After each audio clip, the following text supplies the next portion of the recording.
Hey, how you doing? It's Frank from Camp Kayak Adventures.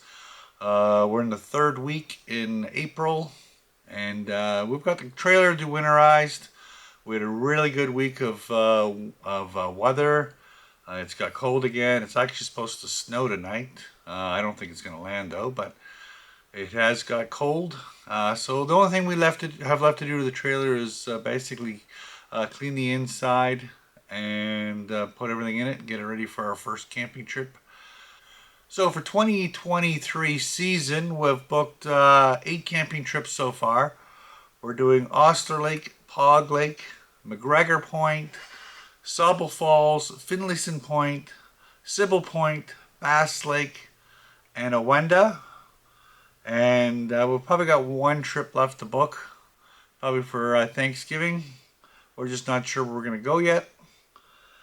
So also I want to thank a lot of our new subscribers.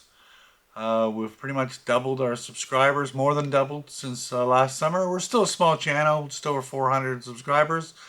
So if you like our content and you're interested, please subscribe. So hopefully our next video will be us camping. We'll have to wait and see.